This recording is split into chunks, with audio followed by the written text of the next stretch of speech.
The afternoon sun glared against the cold silver walls of the factory, its brightness mocking the pain that lingered on the ground below. A small doll lay broken on the dusty pavement, its arm twisted and face smeared with dirt, a silent witness to the chaos that had unfolded moments earlier. Nearby, a young woman struggled to rise, her blonde hair tangled, her lips split, and one cheek already turning purple. Her daughter, a little girl no older than 6, stood trembling beside her, clutching the damaged doll to her chest. Her wide, tear-filled eyes darted between her injured mother and the road that led away from the factory, the road where the men who had hurt them had just fled, laughing. If you believe in kindness, in standing up for those who can't stand alone, please take a moment to like, comment, share, and subscribe to Kindness Corner. Your support helps us keep these real, heart-touching stories alive for everyone who still believes in second chances.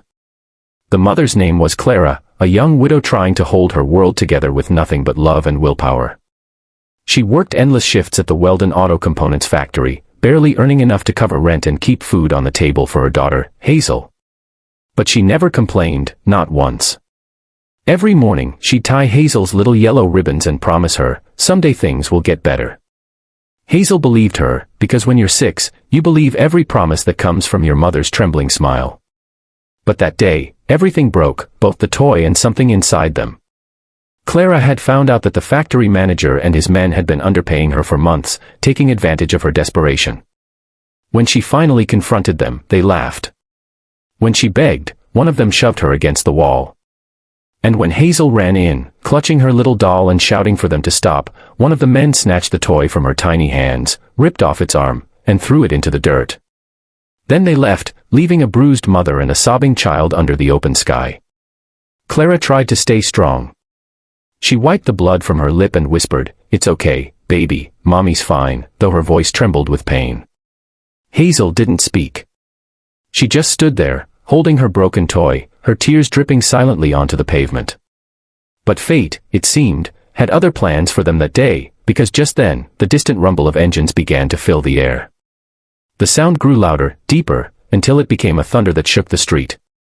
Hazel turned her head and saw them, 5 bikers, their chrome Harleys gleaming under the afternoon light, their black vests marked with the red-winged skull that read Hell's Angels. They slowed as they approached, their leader cutting the engine first. He was older, rugged, with salt and pepper hair and a thick beard, tattoos curling down his arms like stories carved in ink. His vest read, RL.CHLLS. When he stepped off his bike, the world seemed to pause. He didn't need to ask what had happened, it was written all over the scene. Clara's trembling hands, Hazel's shattered doll, and the bruise spreading across the young woman's cheek. The biker's jaw tightened. He lowered himself to one knee so he was eye level with Hazel. His voice, though deep and gruff, carried an unexpected gentleness as he asked softly with his eyes, "Who did this?" Hazel lifted her tiny hand and pointed toward the factory.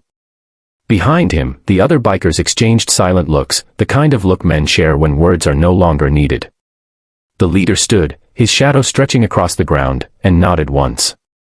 Then, without hesitation, the 5 men turned toward the factory gates.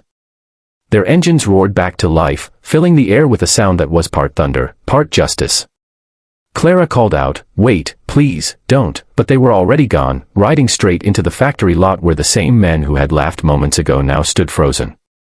Workers stopped in their tracks as the gang of leather-clad riders pulled in, engines idling like growling beasts. The leader dismounted first, his boots heavy against the concrete. The factory manager stepped forward, trying to look confident, but his smirk faltered when he saw the fire in the biker's eyes. No one knows exactly what words were exchanged that afternoon, but the shouting could be heard from the street. What people remembered most was how quickly it turned to silence, the kind that hangs heavy, the kind that ends things. When the bikers finally rode back out, the factory floor was still. The men who had hurt Clara didn't laugh again that day. Hazel stood gripping her mother's hand as the roar of motorcycles returned.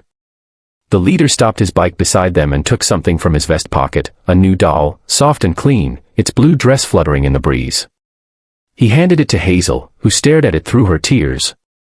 Then, without a word, he reached into his wallet, took out an envelope thick with bills, and placed it in Clara's trembling hand. She tried to protest, but he simply shook his head once, a silent gesture that said, "You've been through enough." The bikers turned to leave, but not before the leader paused and looked down at Hazel one more time. The little girl managed a small, tearful smile, clutching the new doll close to her chest. Then, with a thunderous roll of engines, they rode away, 5 men who the world often called dangerous, yet who had just done something profoundly kind. The next morning, the factory gates remained closed. Rumors spread that management had, suddenly resigned. Clara never saw those men again, and for the first time in years, she walked home with her head high. Hazel skipped beside her, the new doll in her arms, the sun glinting off its plastic face. It was as if the world had quietly restored something that day, not just a toy, but faith. If this story touched your heart, please don't forget to like, share, and subscribe to Kindness Corner. Every story we tell is a reminder that compassion can come from the most unexpected places, sometimes even from those the world misunderstands. Before you go, tell us in the comments,